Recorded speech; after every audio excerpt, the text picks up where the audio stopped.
I'll be satisfied as long as I walk. Let me walk close to thee. Just a closer walk with thee. Granted, Jesus is my plea. Daily walking close to thee. Let it be, dear Lord, let it be.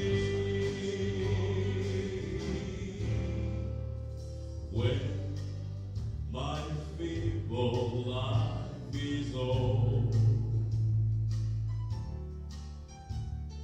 time for me will be no more.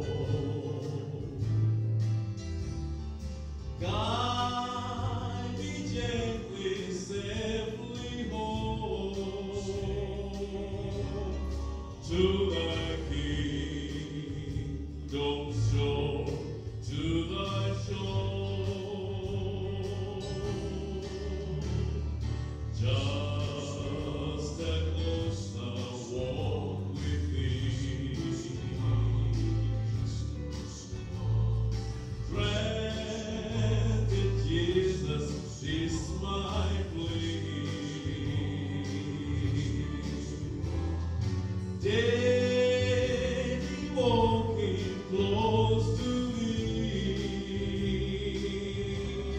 Let it be, dear Lord, let it be.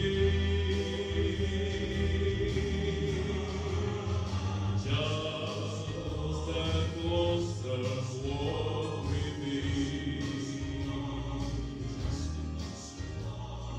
Granted, Jesus is my plea. Daily walking close to thee. Let it be, dear Lord, let it be. Let it be, dear Lord, let it be.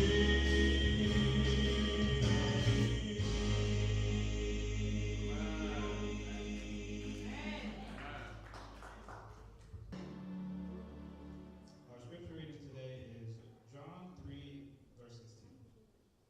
For God so loved the world that he gave his only begotten Son, that whosoever believeth in him should not perish but have everlasting life. Amen.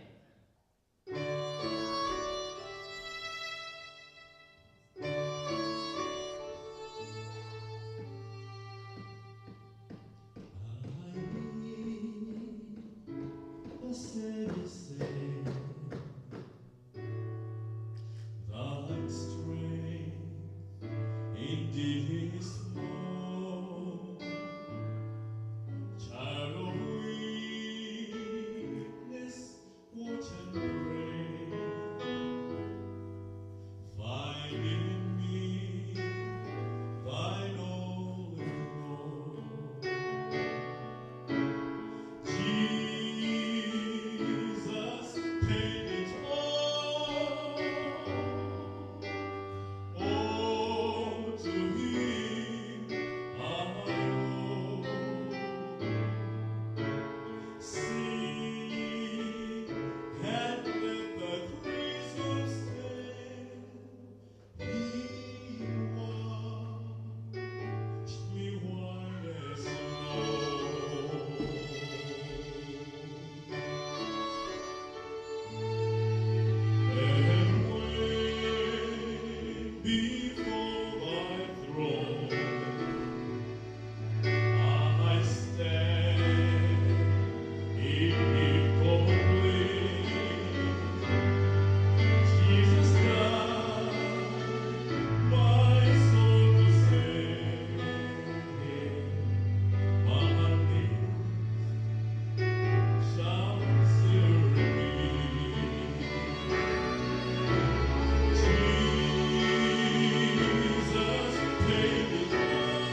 Amen, brother. So what if he practiced? Eh? Thank you, brother. No, thank you. He paid it all. I would like to thank you all for coming to church today to worship. Some guests who are amongst us, welcome. Thank you for coming and choosing to worship with us at this hour.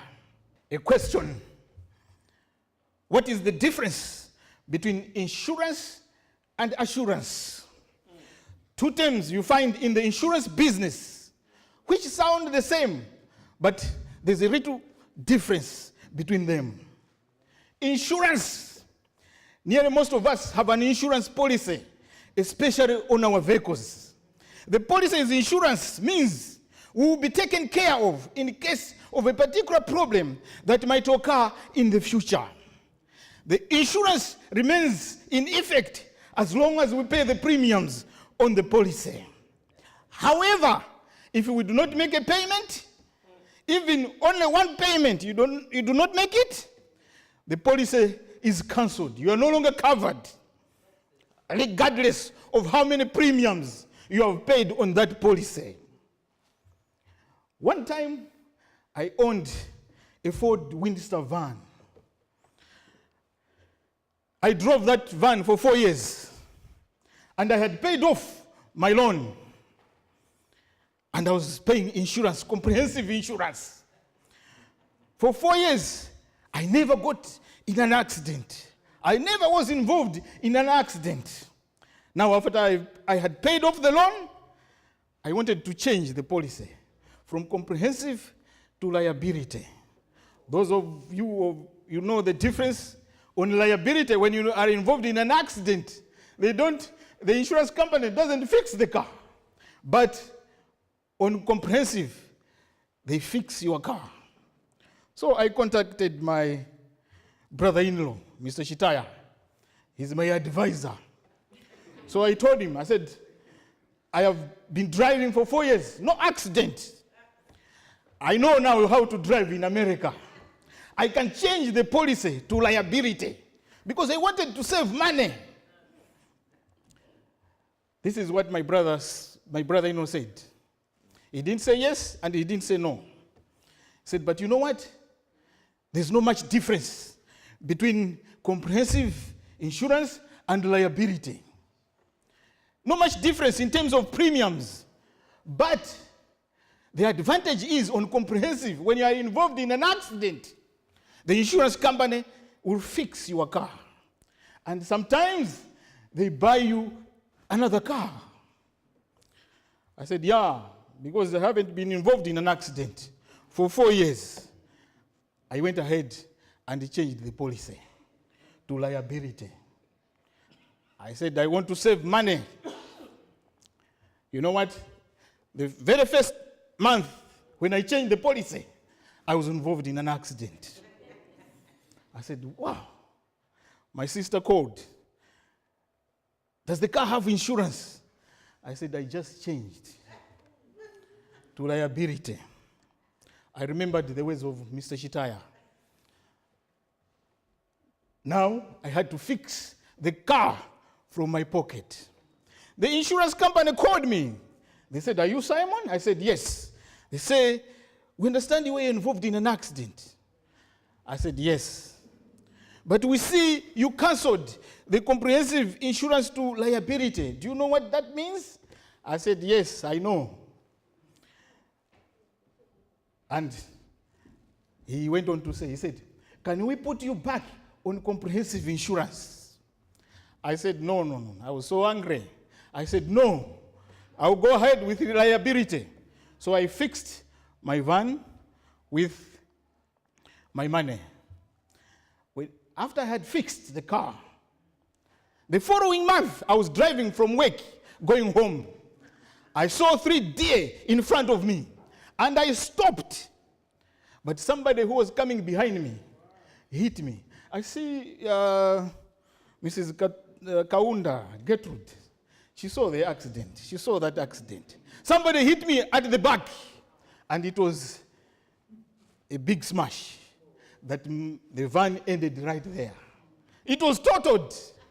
I never got anything from there. It was totaled. I again remembered the words of Mr. Shitaya. On comprehensive, they can fix the car for you. From that time, on my vehicle is comprehensive insurance. I never went on liability. I went on comprehensive. Assurance, on the other hand, is almost the same principle. An insurance policy has an investment element in it. Normally they use on life insurance. An assurance policy, it always pays out. When there's a claim, they pay out. When you reach the agreed period, it will also pay out because it has an investment element in it. They calculate the interest and the bonuses. And they say you can even cash on your assurance policy. It does not fail. It's unlike on insurance. On insurance, they can even deny your claim, even if you paid the premiums. But on assurance, just as the word assurance, they give you something. Whether it is at the end or during the policy, it does not fail. It gives you something. People buy assurance policies for their spouses. They buy assurance policies for their children. Employers buy assurance policies for their employees because they know they are assured that it will pay out without fail.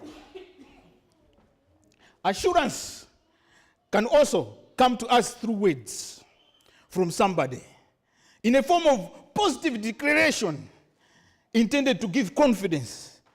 It can be a promise to us, a pledge or a guarantee, a commitment without fail. That's assurance. The title of my message today, I entitled it, Insurance and Assurance from Joseph. Insurance and Assurance from Joseph. Today, I want us to look at these two principles, insurance and assurance from the Bible. When you read the Word of God, you find these two principles. Let us open our Bibles to the book of Genesis chapter 41. Genesis chapter 41 is the story about Joseph. Genesis chapter 41. In Genesis chapter 41, Pharaoh, the king of Egypt, one day had a dream. Same as the dream with Nebuchadnezzar in Daniel chapter 2. The local magicians were called to interpret the dreams of the two kings. You remember with King Nebuchadnezzar. He called the magicians. And when the magicians came, he said, tell me, what is the dream? Now, the magicians in Babylon, they said, King, tell us first your dream, and we will give you the interpretation. You know, the king said, I have forgotten the dream. Revealing the dream was part of the puzzle. But the magicians failed. Unlike Pharaoh, the king of Egypt, when he woke up, when he had his dream, he remembered his dream. And the magicians were called to interpret the dream. The Egyptian magicians had an advantage because Pharaoh revealed his dream. He did not forget, he revealed. They had an advantage. But ladies and gentlemen, even with that advantage, the Egyptian magicians, they failed to interpret Pharaoh's dream. The dreams of the two kings was not about astrology. It was not about what was happening in society. It was not about the horoscope. The dreams of the two kings was about the future. Only God knows the future. No man knows the future. That's why they failed. It was about the future. Pharaoh's dreams and Nebuchadnezzar's dream. It was about the future. That's why the Egyptian magicians, they failed miserably to interpret the dream. Even if Pharaoh revealed the dream to them. 1 Corinthians chapter 2, verse 11. The things of God knoweth no man, but the Spirit of God. The future belongs to God. We cannot know the future. I did not know about the future. The future belongs to God. It's only God. That's why Daniel and Joseph was called to interpret the dream. They had to seek God first. Because it was about the future. We don't know the future. Let us look at the dream that Pharaoh had. Genesis chapter 41, verse 17 to 21. Genesis chapter 41, starting from verse 17. Then Pharaoh said to Joseph, Joseph was called to interpret the dream of Pharaoh. After the magicians had failed miserably, even if Pharaoh revealed the dream. Then Pharaoh said to Joseph, behold, in my dream, I stood on the bank of the river. Suddenly, 7 cows came up out of the river, fine looking and fat, and they fed in the middle. Then behold, 7 other cows came up after them, poor, ugly, gaunt and skinny, such ugliness as I have never seen in all the land of Egypt. And the ugly and gaunt skinny cows ate up the first 7 fine and looking and fat cows. When they had eaten them up, no one would have known that they had eaten them, for they remained skinny and thin as it was at the beginning. So I woke up. Pharaoh had another dream similar to this one. When you continue to read in verse 22 and 24, pertaining to the same event, Pharaoh, the king of Egypt, had a dream. In his dream, he dreamt 7 cows, fat looking, good, healthy, came out of the river, probably the Nile River. And after he saw these fat, good looking cows, then he saw 7 thin and skinny cows. And in his surprise, the skinny cows ate the fat ones. And to his surprise, these skinny, they never got fat.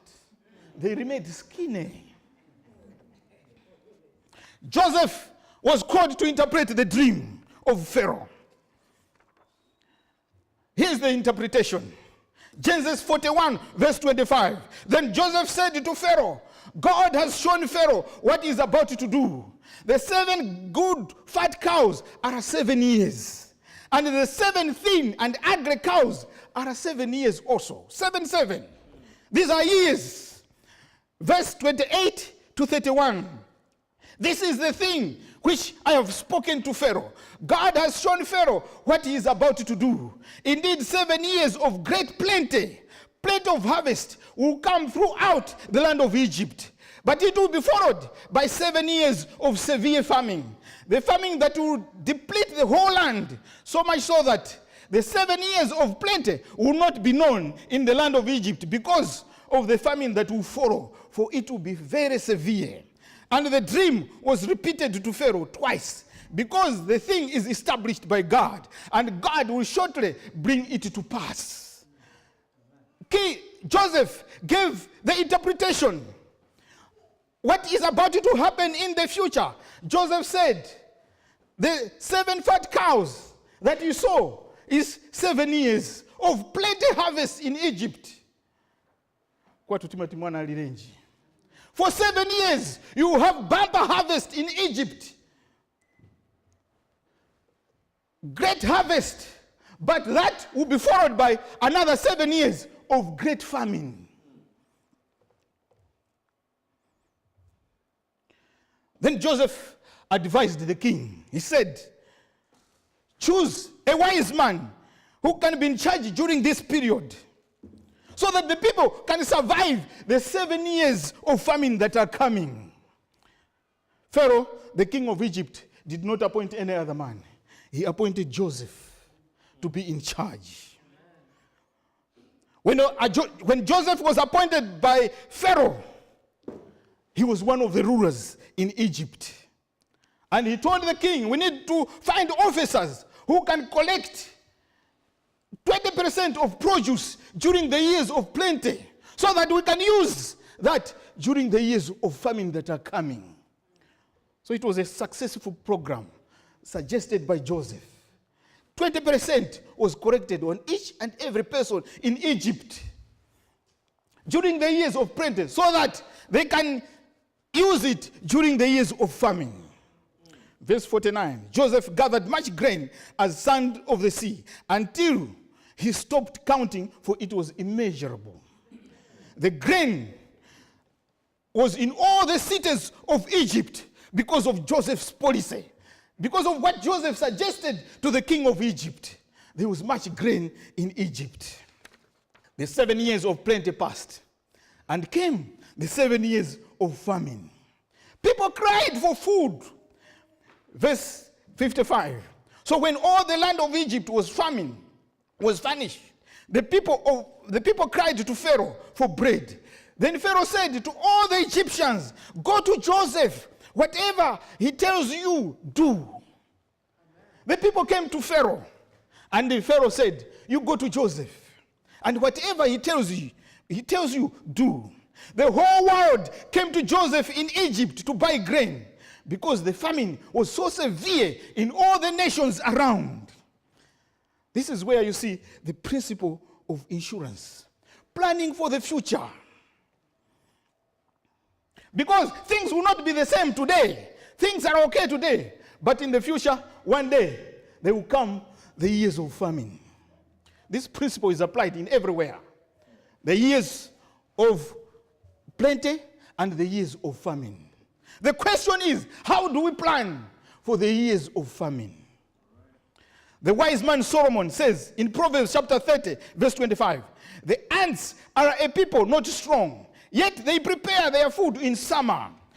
Solomon wants us to draw a lesson from the ants, which are small creatures. The ants know, though small and have no strength like people, they know that winter is coming, and they gather their food in summer to eat in the winter. Our life is the same.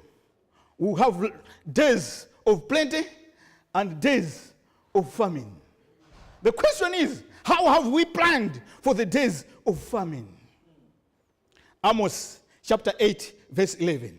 Behold, the days are coming, says the Lord God, that I will send a famine on the land, not a famine of bread, nor a thirst for water, but the famine of hearing the words of God, the Lord. They shall wander from sea to sea, and from north to east. They shall run to and fro, seeking the word of the Lord, but shall not find it. Amos is pointing to a time whereby the people of God, because of continued disobedience, one day they will not be able to give their lives to God.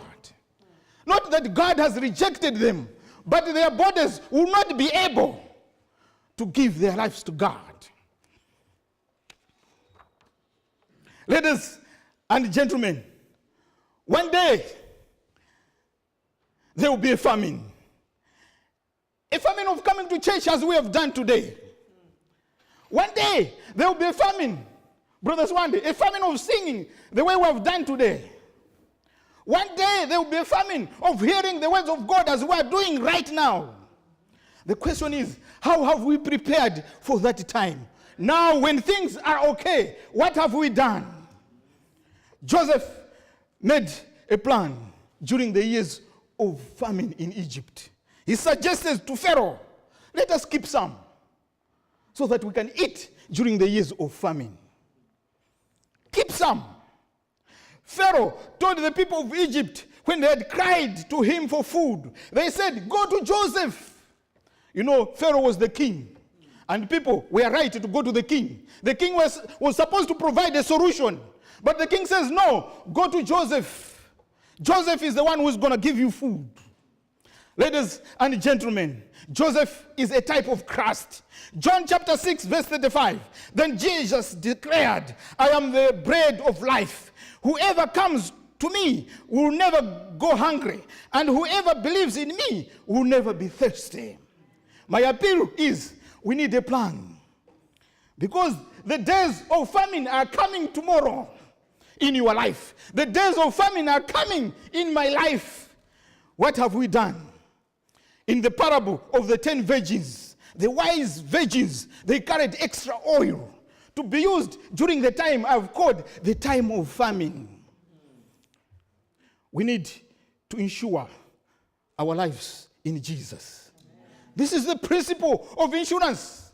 Everywhere, that's the principle. It's a good principle. When you have plenty, you keep some. Because the famine one day will come. Pharaoh directed all the people of Egypt to Joseph. I would like to direct you to Jesus Christ. Whatever he says, do it, you will be saved. The whole world was saved because of Joseph in Egypt. Now on assurance. As I said, assurance is a policy that pays out no matter what. It will pay out. It doesn't fail like the other insurance property, but assurance, it will pay out. Whether you want some money, you can cash out. Whether you have reached the agreed period, it will give out. Whether even when you cancel, because it is based on the premiums that have been paid. So they calculate for you. Even if you cancel, you will get something. It doesn't fail. The assurance policy. When Joseph was in Egypt during the years of famine, the famine affected even the land of Canaan. Jacob, his father, and his brother had to come to Egypt for food. Ladies and gentlemen, Joseph is a type of Christ. He saved all the people during the years of famine, including his own family. It was the plan of God that Joseph should go in Egypt so that Jacob and his family can be saved. Jacob and his family, the people of God, can be saved. Joseph saved his family. When Jacob and his family came to Egypt, they found favor in the eyes, in the sight of Pharaoh, and in the sight of all the Egyptians. These were immigrants. They had just come in Egypt to look for food. But they found favor in Egypt, in the sight of Pharaoh and all the people in Egypt. It was because of Joseph. The services that Joseph did in Egypt, everybody remembered. And these people found favor in Egypt. And it was paradise in Egypt. We read much about the Israelites in bondage in Egypt. But they had good times in Egypt. When they had arrived, it was paradise. Because they said they were given the best land in Egypt. The land of Goshen was given to them. They were exempted from any taxes. They were continually supplied with food. Mind you, these are immigrants. You know the status of an immigrant. But these people were given. They found favor in Egypt. It was because of Joseph. The services that Joseph rendered to Egypt, everybody remembered, and his family found favor in Egypt. That's where we see the principle of assurance. They never deserved it. They did not deserve it, but it is because of Joseph. That's why they were found in Egypt. Here is our Joseph today on our assurance. John chapter 14, verse 1 to 3. Let not your hearts be troubled.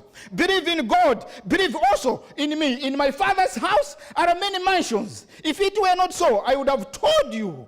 I go to prepare a place for you. And if I go and prepare a place for you, I will come again and receive you unto myself, so that where I am, you shall also be also.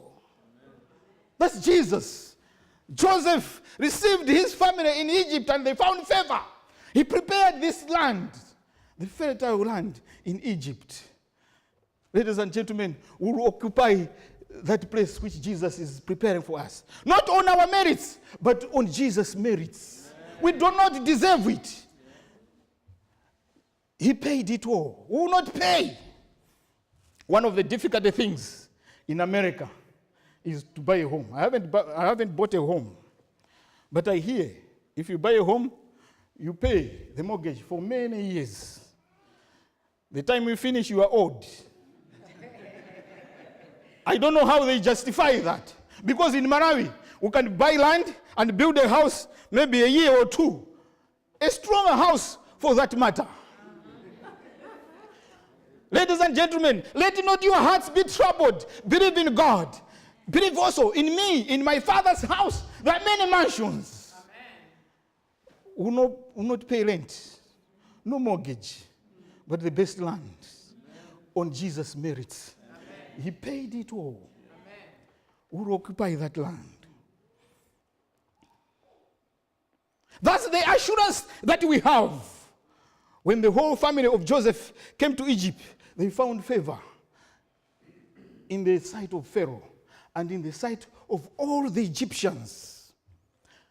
And during their stay, they enjoyed their stay. It was paradise. And they multiplied. And they multiplied according to the blessings that God gave them. But here is where the problem started. Here is where the trouble started. Things changed for them. The status changed abruptly. Things were okay, but the things changed. Exodus chapter 1, verse 8 to 9. Exodus chapter 1, verse 8 to 9. Now there arose a new king over Egypt who had no knowledge about, who did not know Joseph. And he said to his people, look, the people of the children of Israel are more and mightier than us. Come, let us deal shrewdly with them, lest they multiply. And it happened that in an event of a war, they will also join our enemies and fight against us. And so go up out of the land. The Bible says there arose a new Pharaoh that did not know Joseph. The new Pharaoh came into power after Joseph had died. Joseph this time had died. That's where things changed for the Israelites. The Pharaoh that came said he did not know Joseph. This was a lie. It was not the truth. There were records there about what Joseph did in Egypt. Egypt was a civilization by that time. The records were there. Everybody, the whole world was saved because of Joseph. But this Pharaoh did not want them. So he brought lies. He said, these people, number one, he said he wanted to discredit what Joseph had done in Egypt. He did not want to acknowledge what Joseph had done. That's why he said he did not know Joseph. Number two, he said the Israelites were many than the Egyptians, and they were mightier than the Egyptians. That was not true. These were just immigrants. Yes, they had multiplied, but they were not more than the Egyptians. Another lie, he said, when war comes, these people will fight on the side of the enemy. That was a lie. He wanted just his people to join him so that they can oppress the Israelites. It was another lie. After all, the Israelites had helped the economy of Egypt. They helped building the palaces. Some people say they even helped building the pyramids. But this Pharaoh said they will fight on the side of the enemy when we go to war. Does that sound familiar? Accusing the immigrants.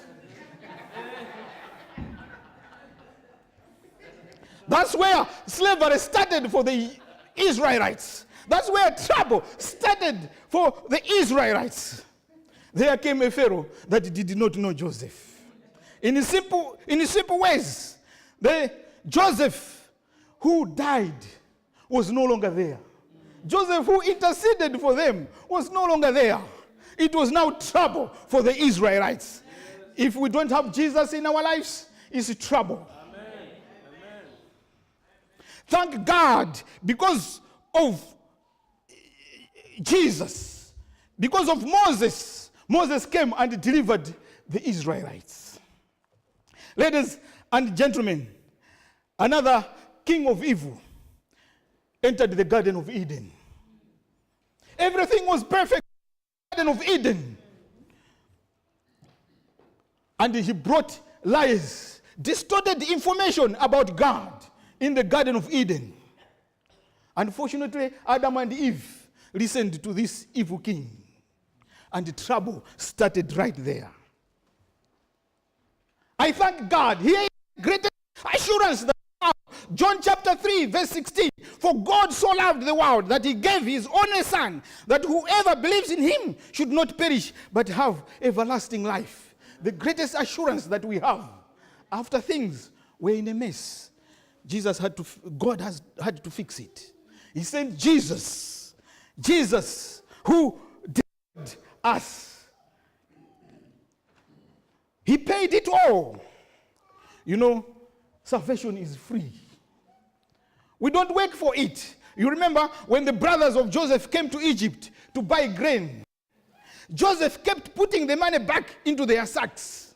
What does that mean? The bread is Jesus. Jesus is free. He paid it all. They had to go with their money because you cannot buy salvation. The title of my message, I entitled it, Insurance and Assurance from Joseph. But I want to change it. Insurance and Assurance from Jesus. Amen. Ladies and gentlemen, we're here in America now. We should know one day the days of famine are coming. One day there will come a that did not know Joseph. We need to planning for the future. God knows the future. Ladies and gentlemen, here's the greatest assurance. For God so loved the world that he gave his only Son, that whoever believes in him should not perish, but have everlasting life. May God bless you. Amen.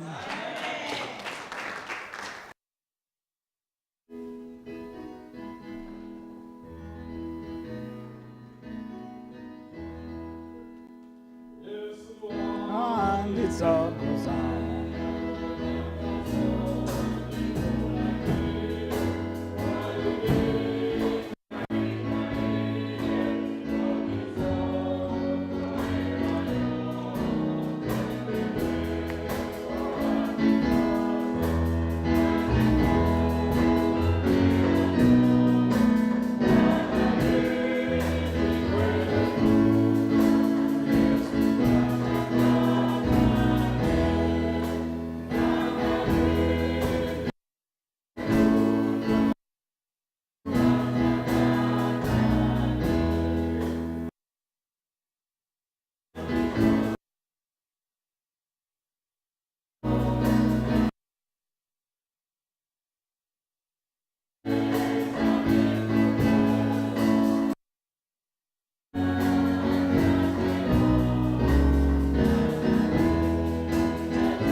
I want the pastor to pray for us.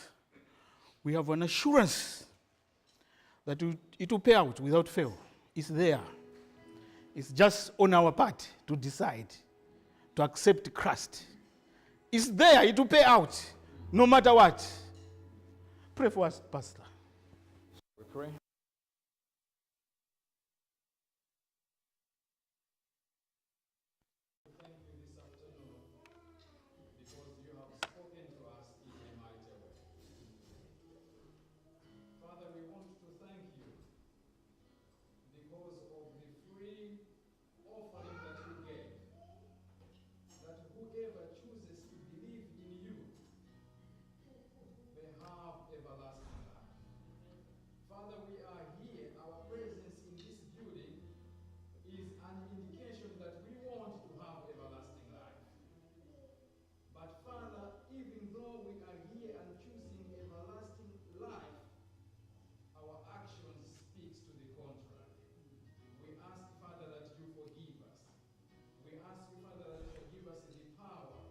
Accept this offering, this sacrifice of your Son